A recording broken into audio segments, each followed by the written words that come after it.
I am not a specialist in the grand bargain per se, but over at the Overseas Development Institute, we are really trying to engage some of the work we do in international development, particularly social development, to try to marry and kind of synergize how we see particular issues that relate to the humanitarian space. So I'll speak a little bit at the end about a project that I'm working on and where I can kind of take back some learnings from today and hopefully potentially inject some questions more so than answers here today. So I've split my presentation into 3 pieces. To begin, I was hoping to just take us back a few steps to really broaden out to a few more academic questions that we ask at the ODI and that are happening more broadly in the human rights sphere. I am going to draw on my own personal experience with the particularities of the Islamic context, only because that's what I work in, and hope to potentially offer some questions that might be useful in terms of cases. Second, I am going to just broaden out again to speak to some of this social development work we're doing at the ODI and how this relates to the humanitarian sphere. And then I've just popped up a final slide with some questions that I hope might be possible to engage in discussion later on. So I'm sure it won't be a surprise to most people here about the broader kind of academic debates happening in the human rights world around localization. But I think it's quite useful actually to go back and reflect on that for a second. It's an absolutely vital conversation across the board in human rights work to think about the unsustainability and over-centralization of human rights work. Obviously, this is something, lots of human rights reform efforts have been happening in recent years.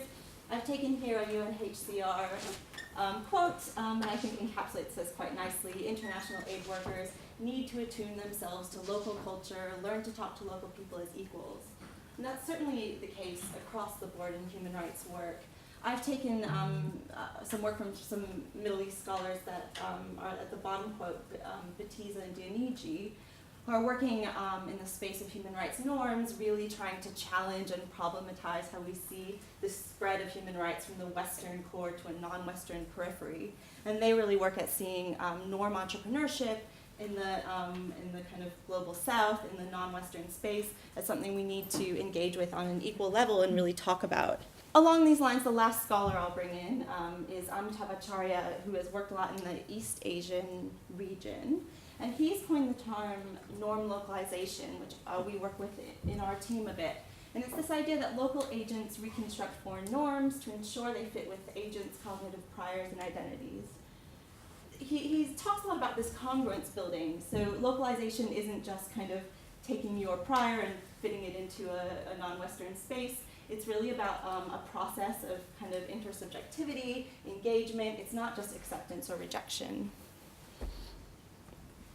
So this brings me, that was just to ground a bit of the scholarship here into just a pinpoint of where my own interest lies. Obviously, as you all will know, there's a huge percentage of these humanitarian crises happening in the Organization of Islamic Conference countries.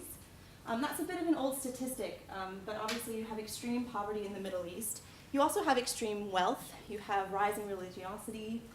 And I know part of this grand bargain discourse has been about the potential for localization to engage Islamic social financing, really talk about engaging as equals or as leaders with the kind of Islamic worldview of humanitarianism, which is very rich and very long-standing. As I mentioned, you see humanitarian principles as this extremely highly valued core of the Islamic faith. I've put here the same way prayer, fasting, and pilgrimage are held. This idea of charitable giving is deeply woven into a lot of Islamic social fabric. And again, there's a great potential. You'll see the figures there of lots of money. So I've introduced that Islamic space. Just to now switch us to gender. There's a real issue we have of this kind of empowerment-religion tension that I just wanted to problematize for a moment and really have us think about how you can engage the potential for localizing Islamic spaces by getting to know the local culture, finding where there is potential to engage in an empowering way. Local faith leaders themselves can be very well positioned to engage in displacement contexts. And in this case, the criteria of a leader, the criteria of what is kind of a local organization should be expanded because women are playing these very critical roles.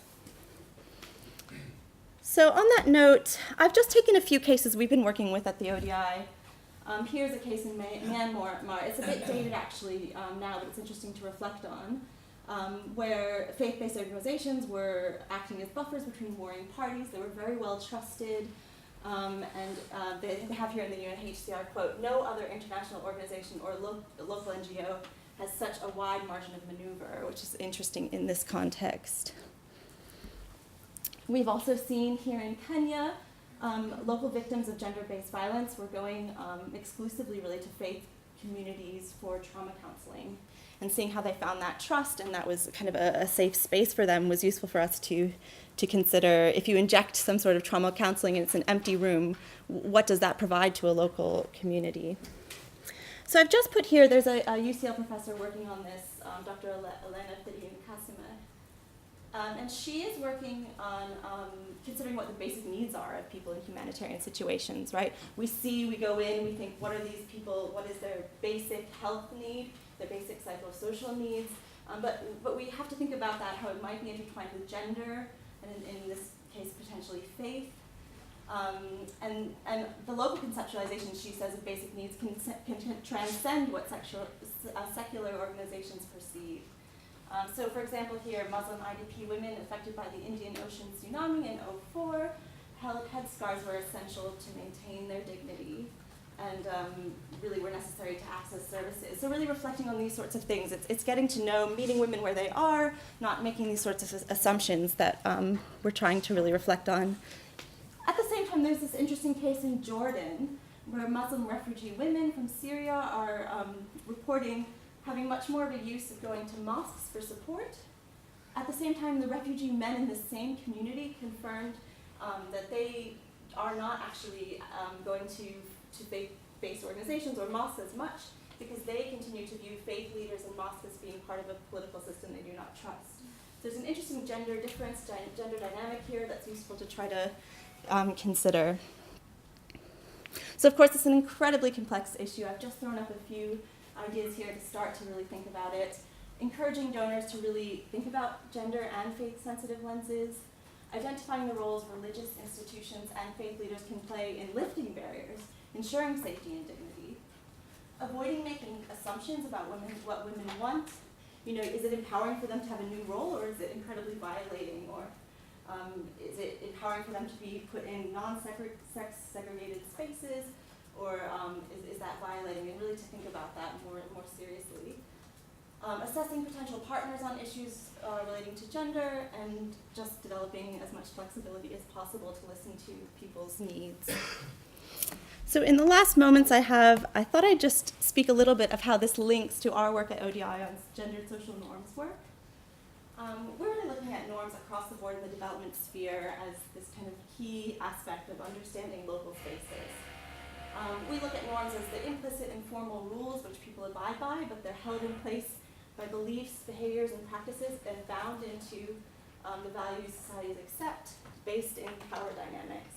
And in many cases, they can be very gendered. This is our project we're doing at the ODI of trying to gather a world of researchers and thought leaders, including those working in humanitarianism, to really think about how gendered norms work in their space. And I just bring this up because there's this key element of the humanitarian sector where we see periods of conflict and disaster can really lead to change in gendered social norms. So when it's a life or death situation, you see people breaking traditional roles to survive. The post-earthquake situation in Nepal, you would see women in the workspace, female masons, this sort of thing. There's also this risk of backlash. You know, what does that disruption do? So I'd encourage us just to think about how this fits into our localization discussion and getting to know where this vulnerability in the social norms fabric may not be a potential for positive change and where it's exposing vulnerabilities. I won't bore you with some of this work, so we're really just trying to do a lot of measurement in understanding this. And I'll just point you to, so this is our broad conceptualization of social norm change. We've looked at what's maintaining discriminatory norms, but also this potential for change. And I'll just point you to the conflict and displacement piece there. We're really trying to explore and more deeply understand that dynamic, which I think is just incredibly important to take seriously and see how social norms are playing into the broader relief experience. So I've put up here just a few recommendations to that regard, really just to inject a bit of an understanding of social norms, especially the very deeply entrenched ones and the ones that might be drastically changing in moments of conflict. And to look at what sustainable change really looks like takes a bit of looking to history and what's happened in the past. So I'll leave it with a few questions for discussion. I know you have our own discussion questions to tackle, so these might just sit in the back of the mind if they're useful.